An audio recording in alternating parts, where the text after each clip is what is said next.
escape the punishment of the Most High, the wrath of the Most High, the best you can. Until he tap that button, then you're going to be crying to him, and he got something for you, because it's time to be spiritual and come out of the flesh in the way you think in a carnal mind state.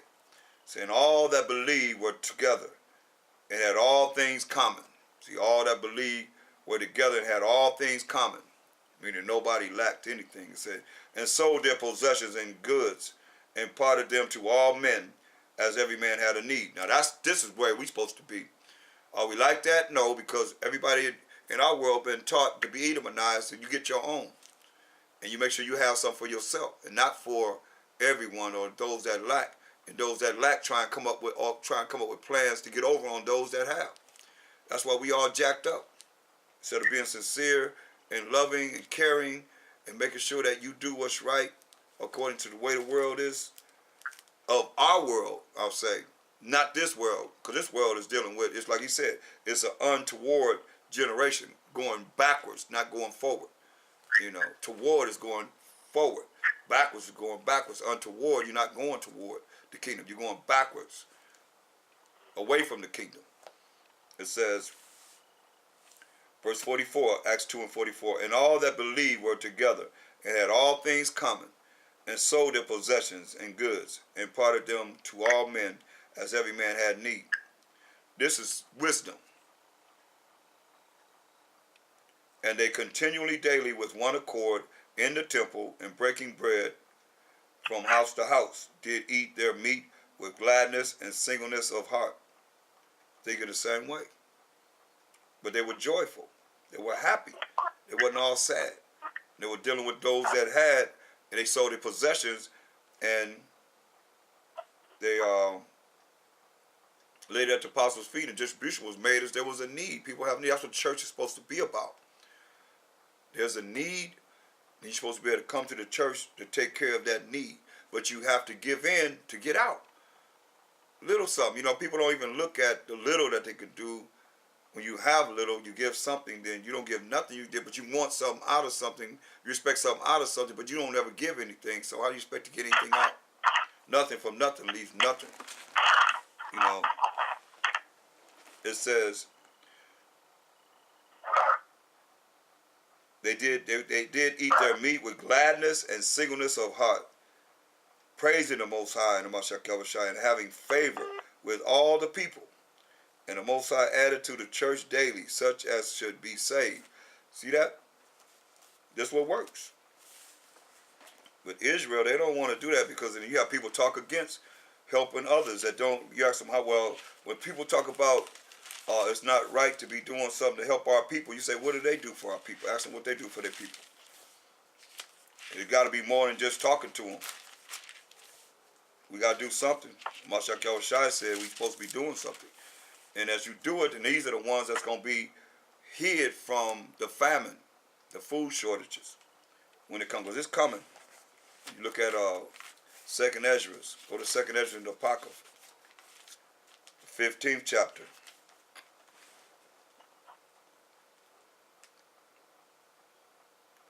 I'm going to start with verse 1. It says, behold, speak thou in the ears of my people. Talking about the 12 tribes of Israel. The words of prophecy, which I will put in thy mouth, said the Most High, and cause them to be written in paper. Cause them to be written in paper, for they are faithful and true.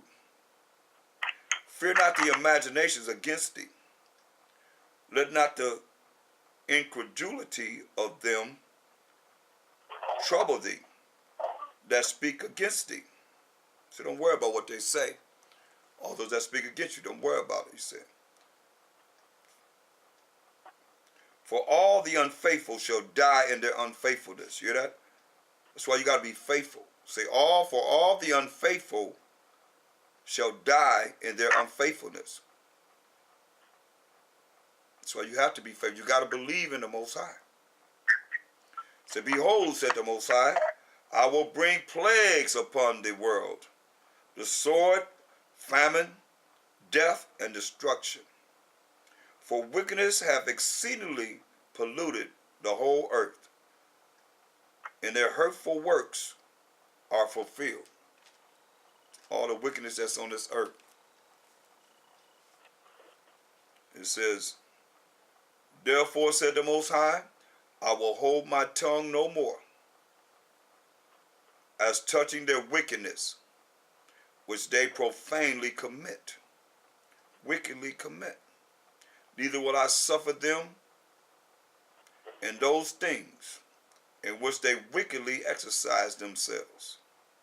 Behold, the innocent and righteous blood crieth unto me, and the souls of the just complain continually. You hear that? So the wickedness, the death that they have caused of those saints are crying to the Most High continually, he said. They're in his ear continually.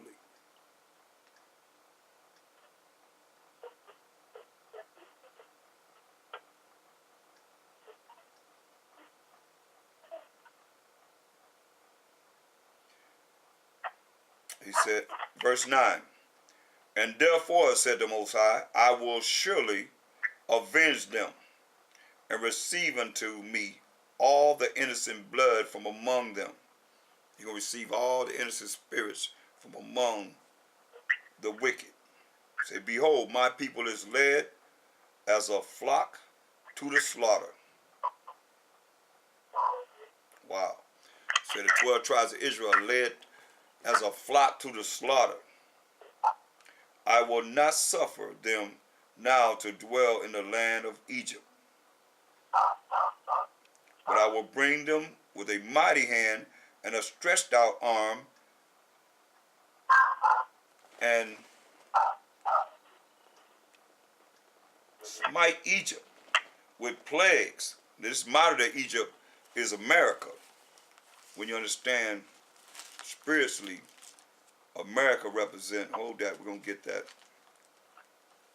in Revelations.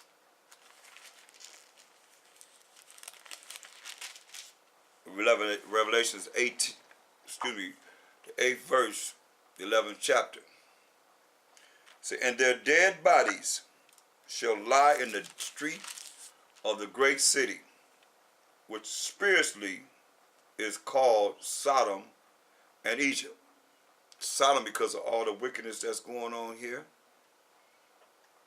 You know, from homosexuals to lesbians to transvestites, you name it, and the wicked things that people are doing, bestiality, you know, what they're doing to the children, what they're doing to the kids, what they're doing to babies. It's just bad. It's wicked as ever. It's terrible. That's what it says. This America is called spiritually, is called Sodom and Egypt. Egypt because it's our captivity. Egypt means captivity, slavery, and bondage. And this is where we at in our captivity. Where also our power, Hamashiach Yahushai, was crucified. You know, and they crucified him by putting up that picture, that white image of Caesar Borgia. That's crucifying him when he was a so-called black man.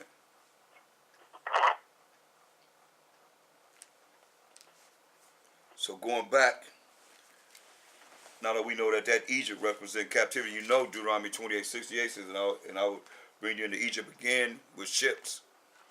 You know, Egypt meaning captivity, slavery, and bondage. We read Exodus 20:2. So it still correlates with what we're dealing with now in the last days, these plagues he's bringing on the earth. Where? Mainly in America. Because it's the superpower of the earth right here in America. But he's going to deliver us from America, as it is written.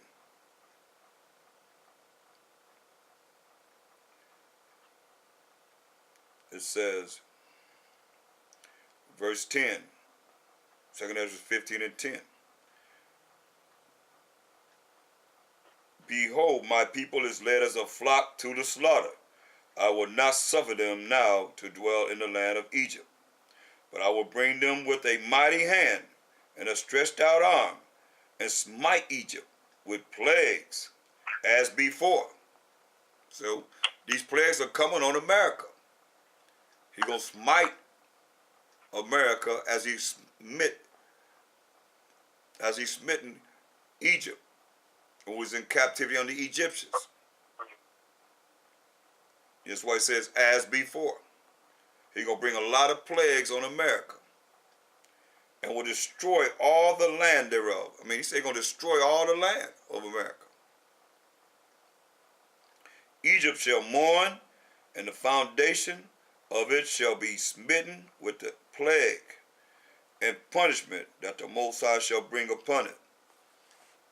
America going to be smitten from the foundation on up.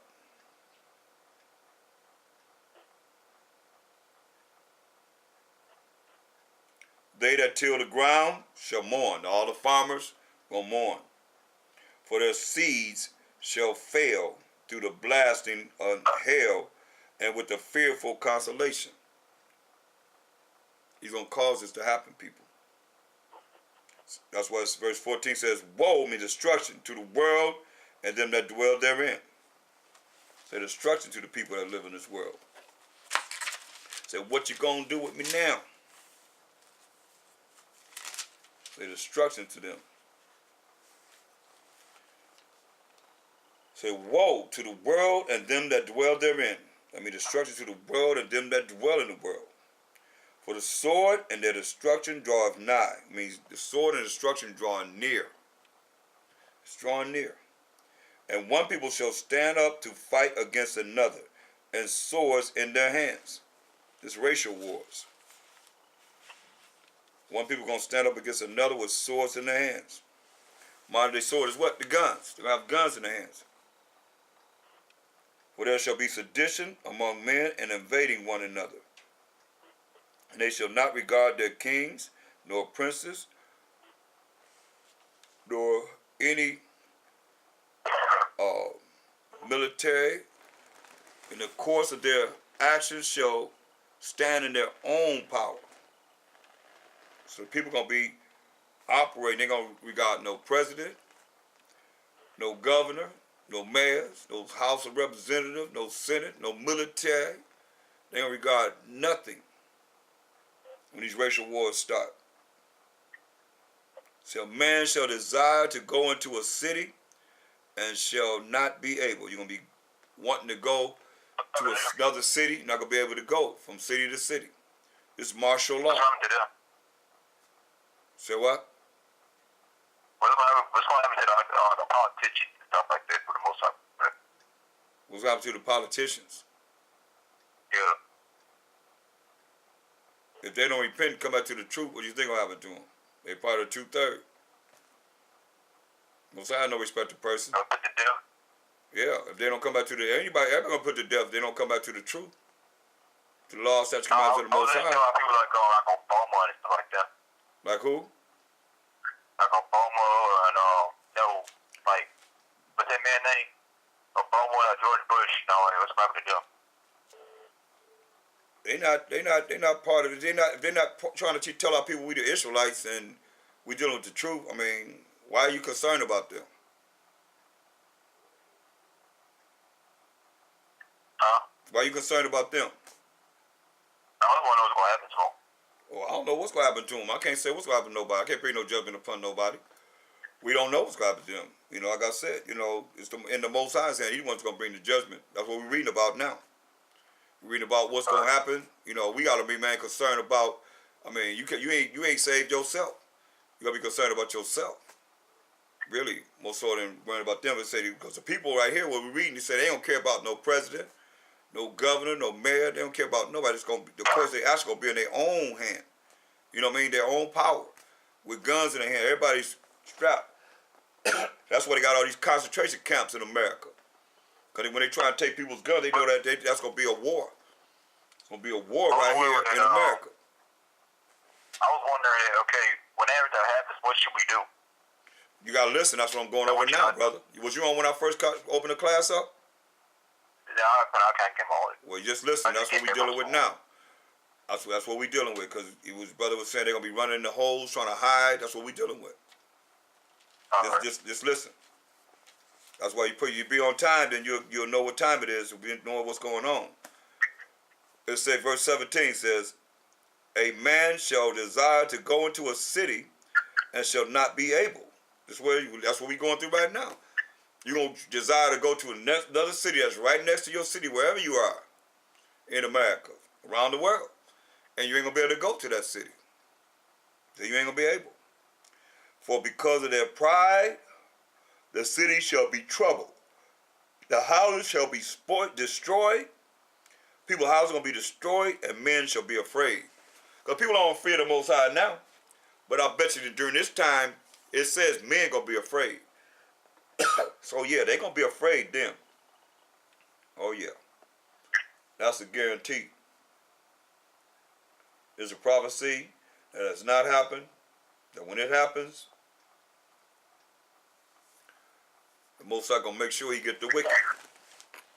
It says, a man shall have no pity upon his neighbor, but shall destroy their houses with the sword and spoil their goods. I mean, they're going to be robbing people because of the lack of bread, because of the lack of food. So he let you know it's going to be food short. There's going to be plagues on the earth. He let you know first and foremost they're going to be acting a fool, going crazy because of the lack of bread. And for great tribulation, a lot of hell going to be going on in this earth.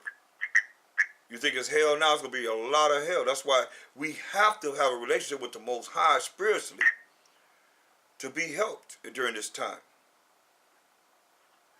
But see, if you just think you're going to do whatever everybody else, follow the crowd may be going to hell. The crowd, 2/3 of our people, going to be burned up because they're not going to take heed to this. But if you have wisdom and you know this happen, you prepare for this one way or another. It says people going to be coming in the people's houses with the sword, with the modern day gun, and spoil their goods. They're going to be robbing people for what they have because of the lack of bread, because of the lack of food. You know, people go crazy when they have no food. Especially big people, shoot, they're gonna go out insane. And for great tribulation. So behold, said the Most High, I will call together all the kings of the earth to reverence me. They're gonna be bowing down to the Most High, while Mashiach Yahushua, which are from the rising of the sun, from the east, from the south, from the east, and from Lebanon and the north. To turn themselves one against another. He's going to cause this to happen. He's going to cause them to fight against each other and repay the things that they have done to them. Like as they do yet this day unto my chosen, so will I do also, and recompense in their bosom, thus said the Most High Power. He's going to pay them back for what they have done to the children of Israel. My right hand, who's the right hand? Y'all forgot? Khan, how you prove it? From what we went over earlier.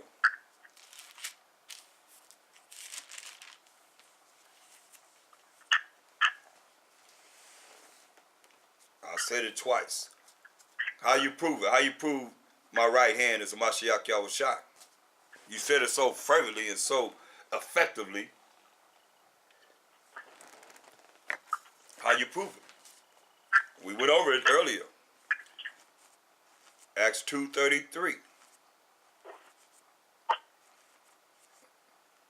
Well, I'll read verse 32 to show you the identity of who it's talking about. This Mashiach Yahushua, the Most High raised up, and he raised him up on the third day, where we all are witnesses. So they all witness to this. Therefore, talking about a Mashiach Yahushua,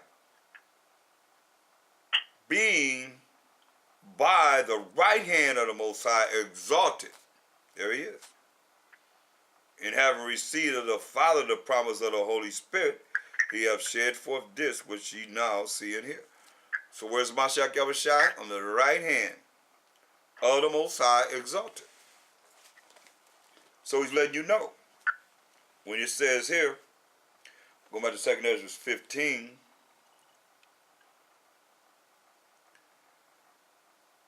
and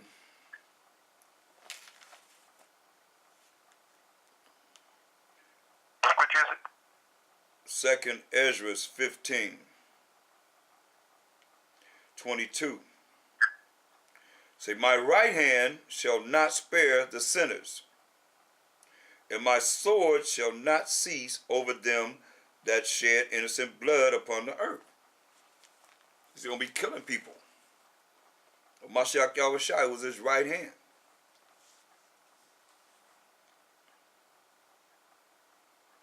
That's what it say, my right hand shall not spare the sinners, those that have transgressed the laws of the Most High. And my sword shall not cease over them that shed innocent blood upon the earth. The fire is gone forth from his wrath, and have consumed the foundation of the earth. And the sinners like the straw that is kindled. Wow. Fire and straw. The sinner's going to be like straw, and the fire going to devour it. Can you imagine? I mean, that's why we have all these wildfires out here in Cali. Because of the grass or the weeds that are dried up from the sun. And somebody just flickered a small butt of a cigarette and poof, everything lights up. Everything turns to fire. For real, for real. Every year it burns up. Read that again. 2nd Ezra 15 and 23. The fire is gone forth from his wrath, and have consumed the foundations of the earth, and the sinners like the straw that is kindled. Woe to them that sin. You hear that? Woe means destruction to them that sin, and keep not my commandments, said the Most High. Better hear what he's saying. He said, woe to them that sin, and keep not the commandments of the Most High. Said the Most High.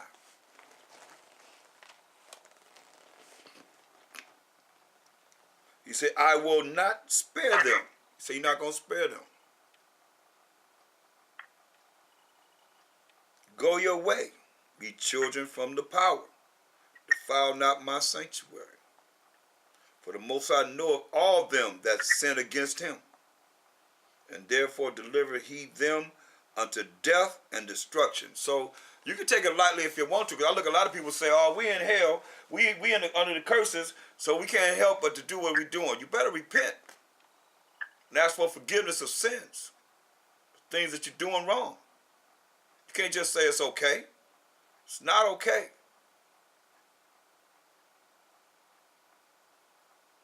You know what he says? Verse 26. For the Most High knoweth all them that sin against him, and therefore deliver he them unto death and destruction.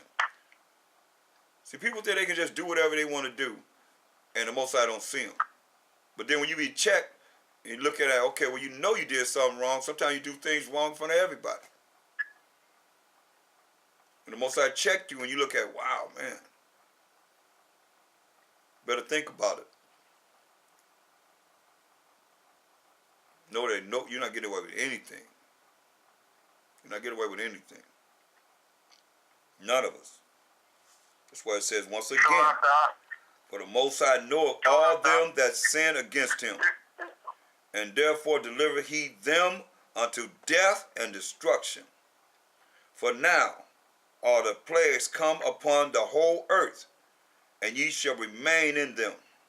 For the Most High shall not deliver you, because ye have sinned against him. So people thinking that they just going to get away with anything, do whatever they want to do. He said he ain't going to deliver you. That's why he go to Proverbs. He gonna deliver people that just think they can do whatever they want to do, and the Most High gonna overlook it. Oh, I'm on the mercy and grace. Sound like a dang Christian. And they Gentiles, the mercy and grace is only to the Israelites. Don't get him twisted, man. That's why he said in Proverbs 1 and 22, how long ye simple ones will ye love simplicity? And the scorners delight in their scorning, and fools hate knowledge. You're a fool to hate the knowledge of the Most High. You want to shun it over. Like, you don't have to follow the laws of the Most High. You better recognize. Say, turn you at my reproof. Behold, I will pour out my spirit upon you. I will make known my words unto you. You hearing his words. You hearing his counsel. Say, because I have called and you refused. I have stretched out my hand and no man regarded. So he stretched out his hand, his right hand, and no man regarded. He's given us a Mashiach Yahushua, but no man want to accept him. We Mashiach him. But no man people want to find a way to go around the fact of his laws, his rules and regulations. To say it's okay to do something and then want to have other people follow that same tradition. You're responsible for every one that you come up with an excuse to say you don't have to follow the Most High's rules and regulations, his laws, statutes, commandments. You're responsible for everybody that follow your way. As they go to hell, you're responsible for them going. As they suffer, you're going to suffer too. That's why I say, turn you at my reproof. Behold, I will pour out my spirit upon you. I will make known my words unto you. Because I have called and you refused. I have stretched out my hand and no man regarded. So, but you have set at naught all my counsel. The things that that are especially the things that through the Spirit he's telling you over and over again to do. You set at naught all this counsel. And with none of my reproof. This is spiritual. This is something that's not carnal at all. This is all spiritual. We ask the Most High to look upon us when we start out with Colossians 3:17. No man come to the Father but through a Mashiach Yahushua. Everything we say and do, our actions, our speech, is going to the throne of the Most High.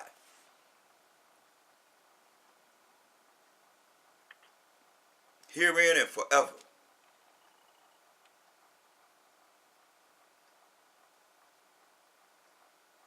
So take heed to that. He said, but ye have set at naught nothing all my counsel, and with none of my reproof. See, I also will laugh at your calamity. Most I say he's going to laugh at you. When your calamity comes, you start to be dealing with the things that we have read concerning, and that was written in the book of 2nd Ezra, the 15th chapter. Just for one prophecy. He said, I'm going to laugh. He said, I'm going to laugh at you. So I'm going to laugh at your calamity. Say, I will mock when your fear cometh. When you finally be afraid of the Most High, he's going to start talking about you. He's going to make fun of you. That's what he's saying. When your fear cometh, as desolation, he's going to destroy everything you have. And your destruction cometh as a whirlwind, when distress and anguish cometh upon you. Say, then, when all these disasters that we're reading about come upon the people, then shall they call upon me, but I will not answer. So you're going to wait till that time when all this stuff happens, you're going to call on the Most High and look for somebody else to help you. When he say, oh, he's going to laugh at you. He's going to mock you. And it could be through the spirits of men or women, whatever. That's what he said he's going to do. So don't think about, that's why people look at men and women as vessels that are filled with the Spirit of the Most High. So he can do it any way he wants to. Verse 28, he said, then shall they call upon me, but I will not answer. They shall seek me early, but they shall not find me. For that they hated knowledge. They hated to follow the knowledge that the Most High said just what you're supposed to be doing, and did not choose the fear of the Most High. You didn't choose the fear of the Most High. What's the fear of the Most High? Verse 7. Proverbs 1 and 7. The fear of the Most High is the beginning of knowledge. But fools despise wisdom and instruction. Look at a fool. Whenever you don't want to be instructed, you can't be told what to do, you're a fool. You don't have the wisdom, you're a fool. You don't want it, you're a fool. That's what he's saying. That's why he's saying, verse 29, for that they hated knowledge and did not choose the fear of the Most High, they would none of my counsel. They despise all my reproof. So, I mean, it's like the Most High check you. He check us. You gotta eat it. You gotta accept it. That's what he said. Therefore shall they eat of the fruit of their own way, and be filled with their own devices. For the turning away of the simple shall slay them, and the prosperity of fools shall destroy them. But whosoever hearken unto me, listen to what he said, and apply it in your life, shall dwell safely. These are the ones that are going to dwell safely, and shall be quiet from fear of evil. That's what we're looking for. We don't want to be caught up in the evil that we're reading about. We want to make sure that we make it. And that we be safe in the time when the Most High visits this earth. When he shakes this earth out of his place.